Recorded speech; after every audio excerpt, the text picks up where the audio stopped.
Coming up on Shop Talk. TipTap really exists at the intersection of those three challenges, right? Needs going up, fundraising or donations, I should say, are flat, stable, and cash is just decreasing. So simply put, we replace that cash in person, right? That's our sweet spot for our solution.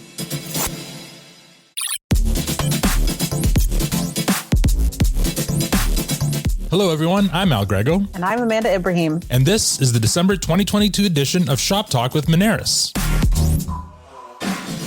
Welcome to Shop Talk Podcast, Amanda. Thank you very much, Al. It's great to be here. And it's great to have you. So you've had a big month. I have, and I'm feeling very grateful. I'm pretty sure I know why, but why don't you share? Well, Amanda, as you know, on the last Shop Talk, I announced that our other podcast, Yes, We Were Open, had been nominated for a couple of Canadian Podcast Awards. Yes, that was a nice surprise. It was. And the bigger surprise was that we actually won the Canadian Podcast Award for Outstanding Business Series. That's amazing. Congratulations. Thank you. Couldn't have done it without the help of our amazing team at Moneris, obviously, and most importantly, our listeners. That's certainly a cause for celebration. So what's this month's theme? Well, since it is the holiday season and everyone is getting into the spirit of giving, I thought we'd take a look at charities and not-for-profits this month. 'Tis the season, right? Exactly. Did you know that Moneris, in addition to vacation, we get a volunteer day every year? Of course. And a couple of weeks ago, my team spent an amazing afternoon at Second Harvest sorting food for food banks. I saw that. It looks like you guys had a great time. We did. It was nice to get together as a team in person and work together in support of such a great organization. We helped sort over 1,800 pounds of food. That's very impressive. So does your team have anything planned? Yes, as a matter of fact, later this week, we're volunteering at Holiday Helpers, sorting and wrapping gifts for families with young children living in low-income situations. Amazing. Both are such great organizations working towards great causes. Agreed. Listeners of this podcast know that we've been proud sponsors of Second Harvest all year round, and Holiday Helpers provides such an important service this time of year. They certainly do. So what do you have lined up for this episode? I've got a great lineup this month, starting with our featured interview with Mark Jordan from TipTap to talk about how they're helping charities in an increasingly cashless society. They've got such a cool product and so simple too. Agreed. And then our regular visit from Sean McCormick, who's coming on to share some data about Giving Tuesday. I love that initiative. And finally, in the Ask the Expert segment, I speak with Stephen Mattis from RBC about not-for-profit businesses. That is a solid lineup. All killer and no filler. So let's begin with my chat with Mark Jordan.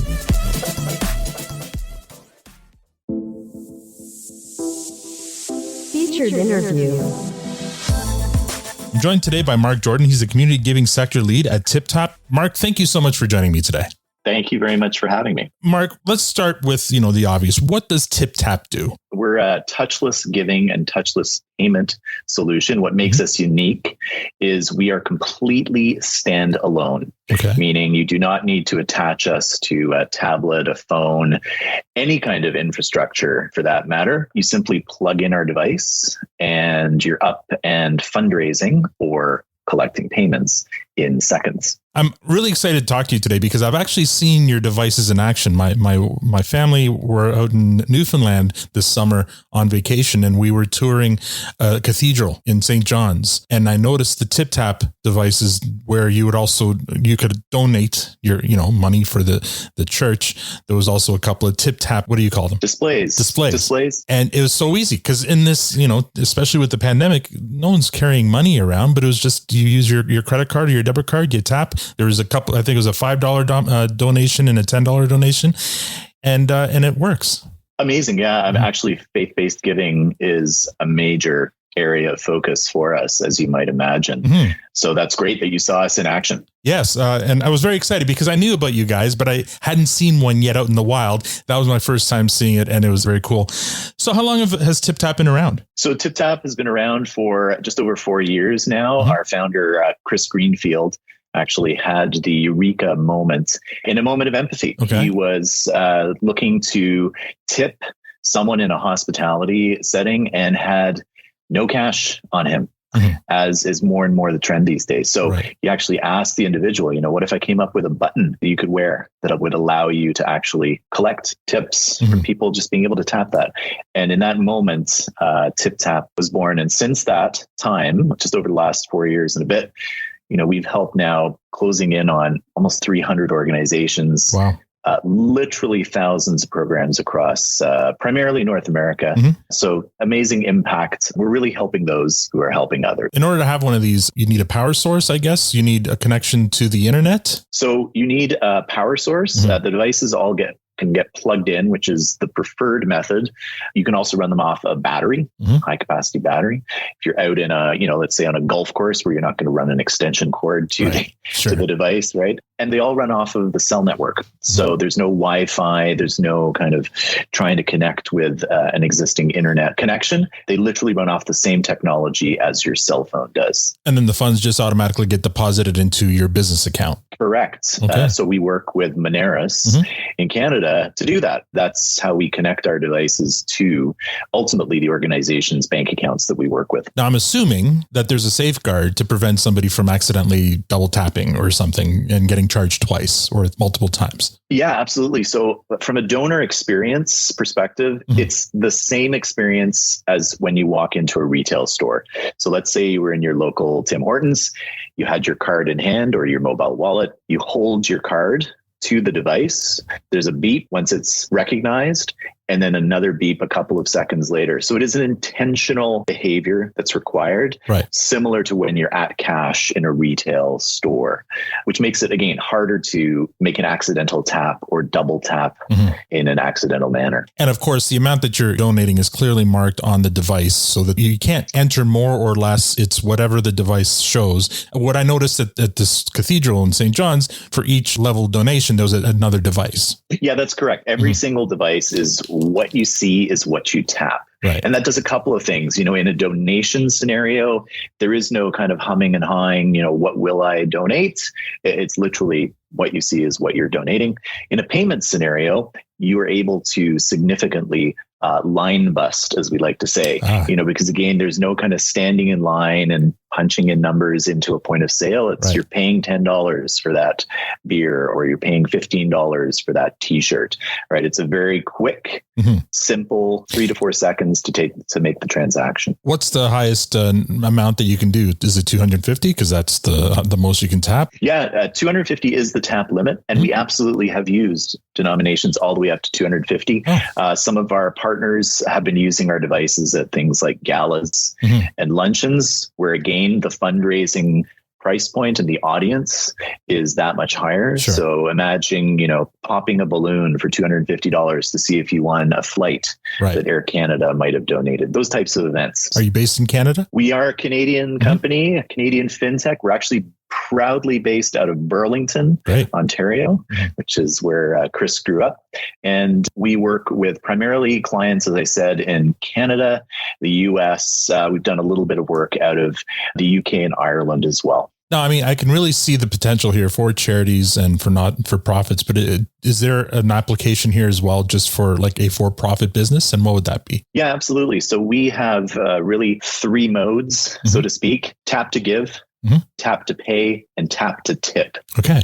So in a more for-profit scenario, you could see using tiptap at a retail counter, for example, or in a stadium or in an arena to pay for drinks, to pay for merchandise, to pay for any items for that matter. We're actually working with Maple Leaf Sports and Entertainment right now, where they're doing a bag check when you come into the Scotiabank arena. And that is a tap to pay scenario. Wow. On the tap to tip side, using a tap to tip in a hotel scenario or at a bar, again, very simple integration where you don't have to now reconfigure your point of sale. You can easily track and disperse the funds using our online dashboard.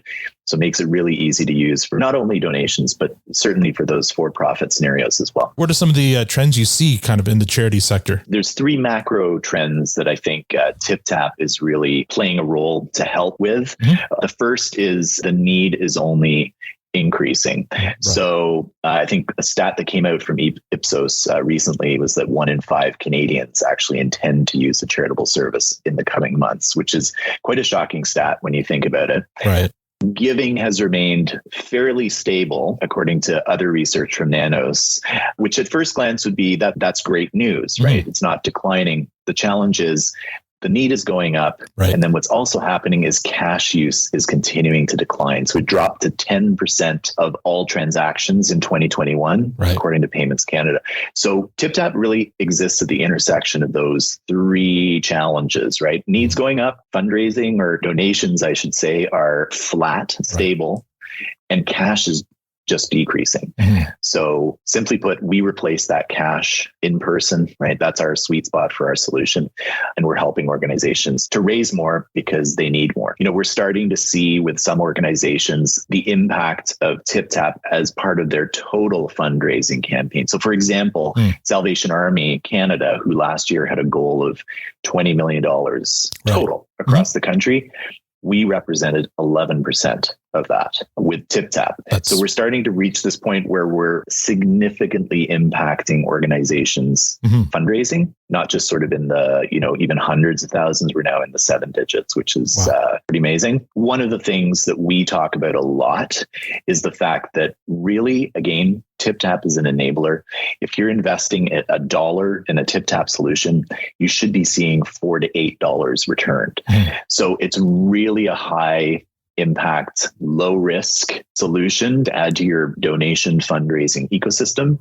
That is, again, it's not a silver bullet. It's not a magic wand that's going to immediately solve all problems, but it's going to give you the opportunity to raise funds in a way that maybe you weren't before and capture some of that declining cash. And the barrier to entry is really low. It's extremely low.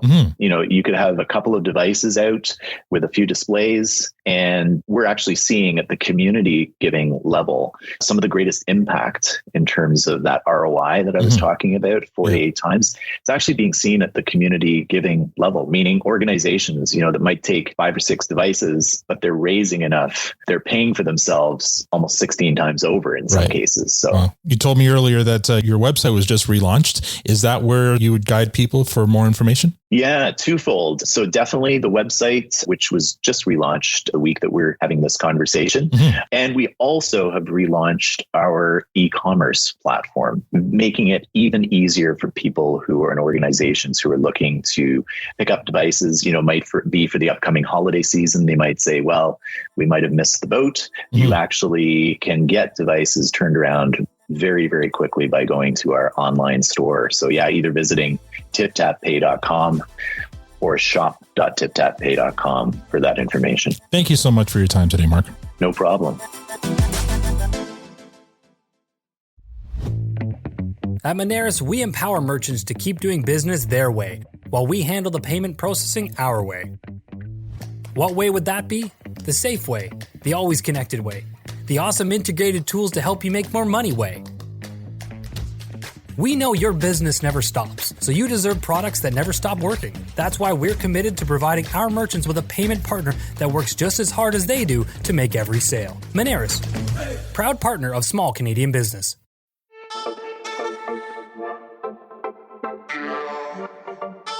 By the numbers. I'm joined once again by Sean McCormick, Director of Business Development for Data at Moneris. Sean, welcome back to the podcast. As always, Al, it's a pleasure, my friend. Today, we're going to talk a little bit about Giving Tuesday. And just to give a bit of a background, we all know about Black Friday and Cyber Monday, but maybe not as many people have heard of Giving Tuesday. That's the Tuesday after Cyber Monday.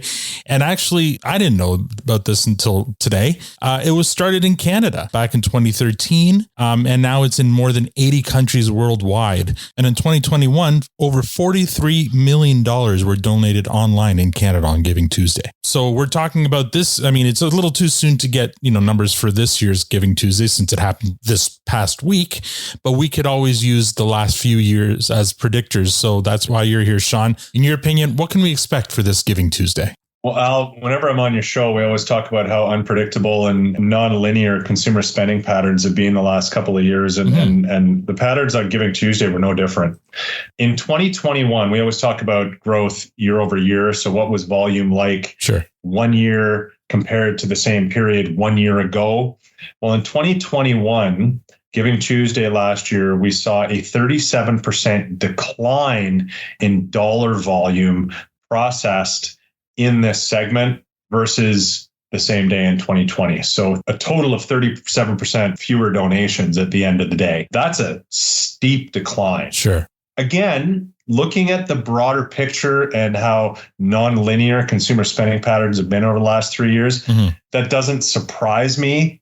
If I had to put my prediction hat on for a split second, I think that there's going to be headwinds this year again, just given the disposable income that Canadians have at the moment. There's a perception, and we've researched this with our partners at Angus Reid.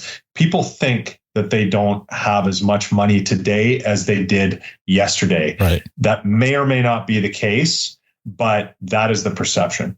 And unfortunately, when it comes to the charitable giving sector, which, by the way, is my background, that was one of my very first business development jobs, was in the charitable giving space. Oh, really? These organizations are at the mercy of disposable income a lot of time. People want to do good, but they also want to do good within their means.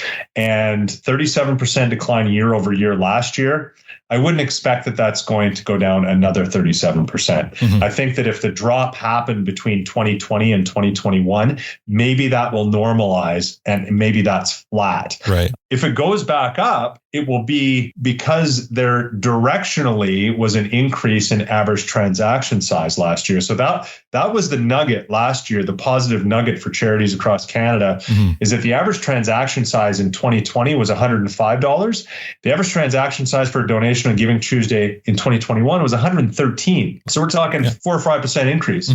So that's good and that's significant. The trick for charities is going to be to engage the donors more effectively, because clearly there weren't as many donors engaged last year. And there's always one of a charity's core strategies is donor engagement. And hopefully they'll do a good job of that this year. Should note the top 3 most popular charitable organizations to give to in 2021 were sports and wellness, number 1, hospitals, number 2, and wildlife and the environment, number 3. Those are very different than what they were the 1 year previous. Previous to that, it was humanitarian aid, sports and wellness, and disease research and prevention. That was 2020.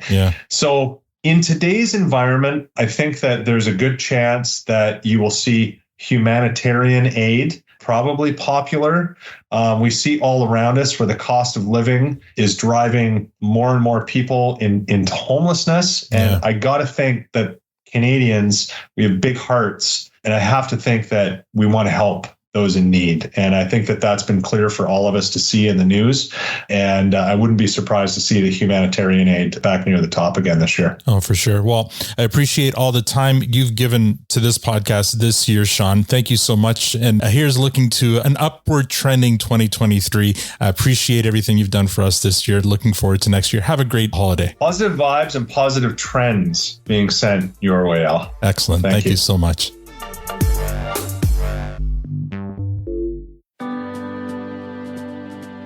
Ask an expert.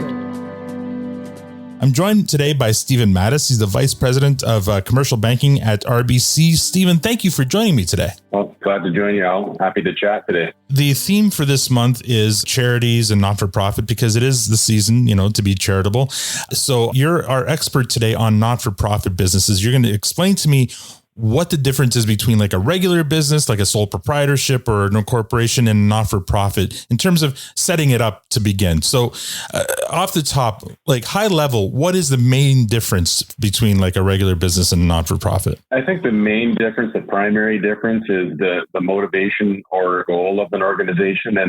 And where not-for-profits and charities differ is their main goal is to raise funds, but then take those funds and put them into the community or put them back into the community for a cause that is their mission and they're driving towards. It could be a shelter, a food bank, or many different things. And so really their goal isn't to really turn a profit, certainly to be profitable, but take those surplus funds and drive them back into the community. So setting it up, I mean, I imagine like even just setting up for taxes and stuff, it would be a lot different because you're not supposed to show profit. So like at setup time, what's the main difference there? Like, is it just different paperwork you file or? Yeah, really, Al, is not much difference. You come in, it really depends if you're a not-for-profit or a charity. There's a little bit of a variance there. So not all not-for-profits are charities, but all charities are not-for-profit. Okay. And basically, it's determined by if the organization receives donations and if they're registered with the CRA as a registered charity, then they're a true charity. And there's kind of different forms to fill out when you come to the bank for that one. And then there's not-for-profits who aren't a registered charity, and those could be associations or societies or lodges. And the paperwork's a little bit more simple, but either way, quite easy to set up accounts at RBC and get you set up with whatever you need, both for the accounts and also digital solutions to help you move money back and forth as well. Interesting. Do you have statistics in terms of like how many businesses are started each year and how many of those would be not-for-profit as opposed to, for-profit? I don't know that number, okay. But what I do know is that, when I came into this market segment, probably 8 years ago, my eyes were really opened in terms of the size and scope of the not-for-profit sector right across Canada. It's truly amazing and actually makes up a very large part of our gross domestic product. Right. As well. And there's more people employed in the not-for-profit sector than in the auto sector. So a really big, important piece of our economy. A couple of examples for not-for-profit are obviously charities, and you already mentioned associations. What are some other examples of a not-for-profit type business? It is such a broad sector. And, you can think of some large international relief organizations. There's unions. On the public sector side, of course, there's school boards, hospitals, colleges, all of those pieces too.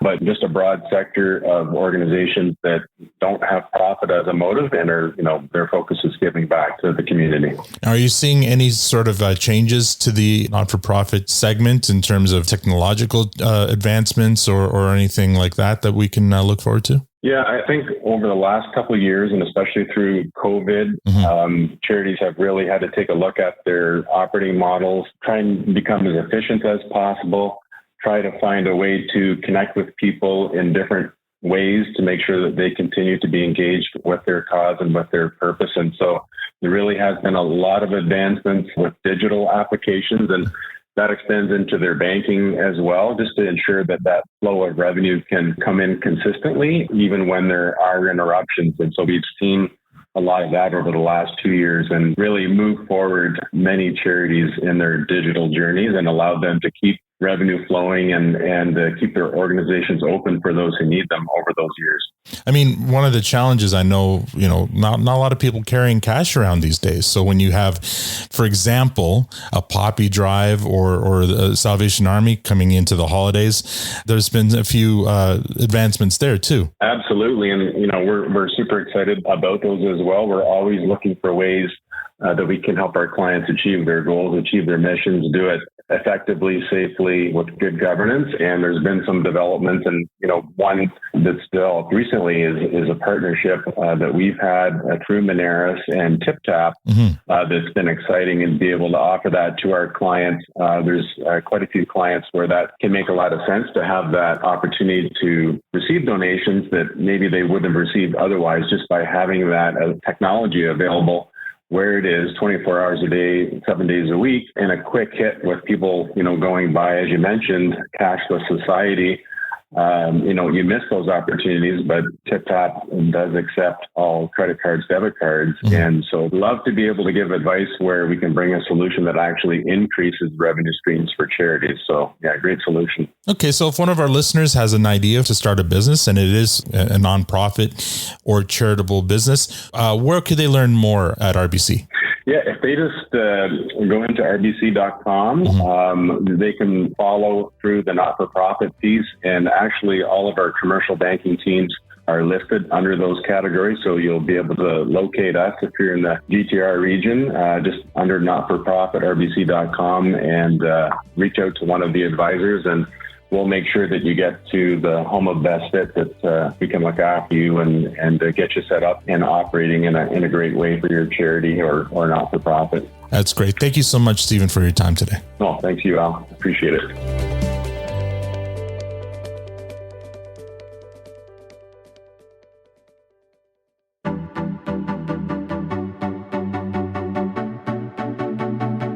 Save the date. Okay, Amanda, let's talk about this December's calendar. It's probably a bit of a quieter calendar this month, I hope.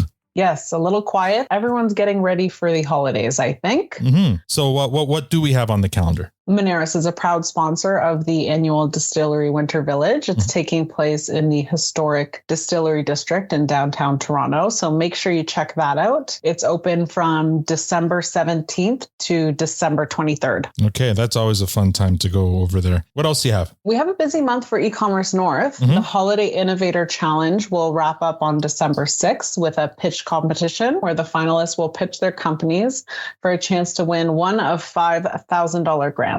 Oh, excellent. Anything else? We also have the third cohort of e-commerce North Accelerator graduating on December 13th, which is exciting. If you have a startup with a mission that matters or know someone who does, check out ecommercenorth.ca to find out more about how you can apply for the next cohort. Great. Thank you so much, Amanda. Thank you, Al.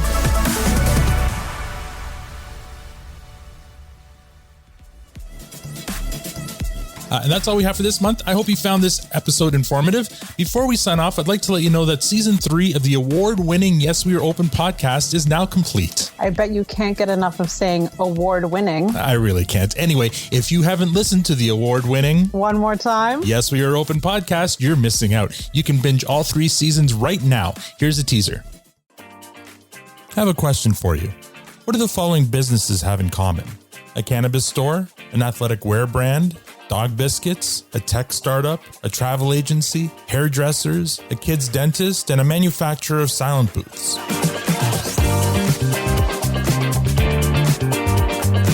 Of course, the answer is they all have stories of struggle and perseverance to tell, and they're all coming up on season 3 of Yes, We Are Open podcast. Episode 1 drops Monday, October 3rd. Subscribe now wherever you get your podcasts. If you haven't already, you can subscribe to this podcast and the award-winning Nailed it. Yes, We Are Open podcast wherever you get your podcasts. If you'd like to support the show, share this podcast with your network or reviews on Spotify or Apple Podcasts. And finally, if you have a payment-related question you'd like to submit to one of our experts, you can email us at podcast@moneris.com. Join us again next month for more expert insights and data to help you grow your business. Thank you so much for co-hosting, Amanda. Anytime, Al. And on behalf of Amanda, myself, and the rest of Moneris, have a safe and happy holiday season and a happy new year. Thank you for listening to Shop Talk. We'll talk again in January 2023.